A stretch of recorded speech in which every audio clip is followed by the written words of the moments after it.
Agora, você estava falando sobre demência, né?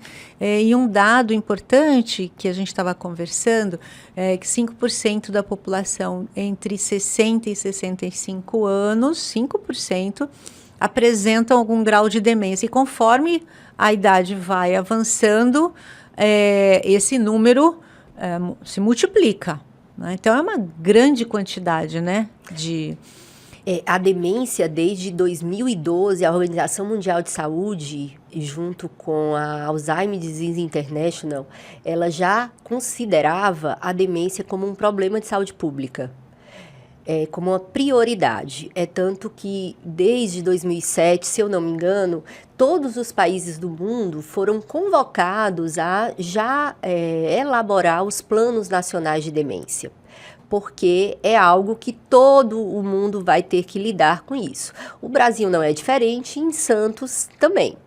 Agora, uma questão, acho que para além da demência, algo que a gente precisa falar, e eu acho que é muito importante quando a gente está falando com pessoas idosas e também jovens e crianças, a respeito dos fatores potencialmente modificáveis na demência. Porque é muito comum as pessoas acharem, essa é uma pergunta que eu respondo demais, que a demência é hereditária, é genética? Meu pai teve, ou minha mãe teve, eu vou ter também? Então, tem um fator genético que é importante, mas ele não vai responder 100% pelo desenvolvimento ou não. Então, os fatores ambientais que são potencialmente modificáveis ao longo da vida podem ter e têm um caráter protetivo muito grande. Então, o estilo de vida, a alimentação saudável, o combate ao sedentarismo, atividade intelectual, né, o quanto eu me dedico a aprender coisas ao longo da minha vida, o que eu escolho para comer, para ler. Existem estudos que falam, né, do aprendizado de uma nova língua, o quanto isso é importante. E não importa a idade que você começa a cuidar desses fatores. Tipo assim, alguém que já tem 60, 70 anos, nunca teve uma vida saudável e resolve implementar. Não importa, é importante começar. Então, colocar em prática esses cuidados podem fazer muita diferença, e os estudos internacionais vêm mostrando que sim, a gente pode reduzir não só o número de surgimento de novos casos, como também o adiamento. Então, por exemplo, se eu tiver uma predisposição genética para desenvolver demência, porque meu avô teve, e essa informação é real. Se eu pratico atividade física, se eu tenho uma alimentação adequada, balanceada, se eu estimulo o meu cérebro de uma forma diversificada, interessante, se eu leio, se eu faço outras coisas que são significativas e que me estimulam, se eu tenho muitos contatos sociais. Então, a participação social ela é super importante para a cognição também. Tudo isso faz com que eu fique mais protegida. Então, se eu tiver a predisposição genética para ter demência aos 70, porque eu adotei todos esses hábitos, eu posso adiar para que o aparecimento dela seja só aos 80, aos 85. E a gente fala muito da reserva cognitiva, né? Nossa, aquele senhor já de 90 anos, ele só teve demência agora, né? Interessante isso. Provavelmente ele foi uma pessoa que foi acumulando muita reserva. Se ele tinha predisposição genética, a doença se manifestou mais tarde.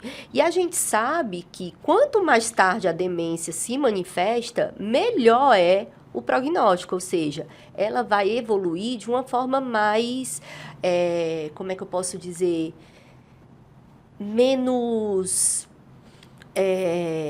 limitante, menos comprometedora das atividades do dia a dia. Porque o que é a demência, né? Muitas pessoas acham que demência é perda de memória.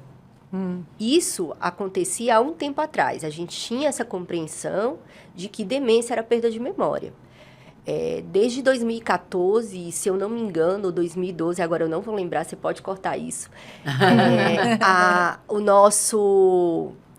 o nosso manual de doenças mentais, ele já passou a considerar a demência como uma doença que não é apenas da memória, ela pode começar comprometendo outras funções cognitivas e também pode começar comprometendo a questão comportamental do indivíduo.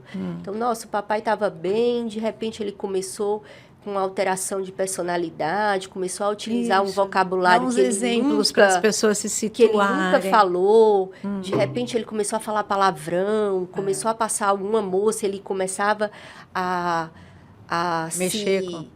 a se insinuar, a gente está achando estranho. Então, é importante fazer uma avaliação médica para ver o que está acontecendo, porque demência não é a mesma coisa de problema de memória ou só de memória.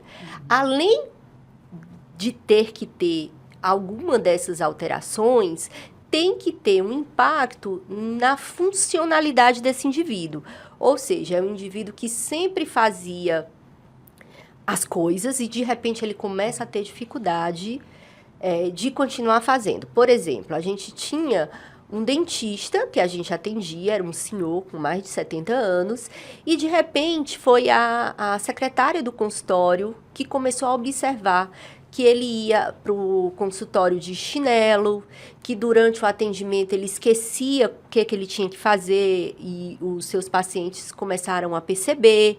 Então, ele era um dentista, ele tinha essa habilidade que ele fazia com toda maestria, que de repente ele começa a ter uma dificuldade e isso é um sinal de alerta. Então, além de poder ter as alterações cognitivas e comportamentais, tem que ter um impacto na funcionalidade desse indivíduo quando se olha para o impacto, para o que ele já fazia antes.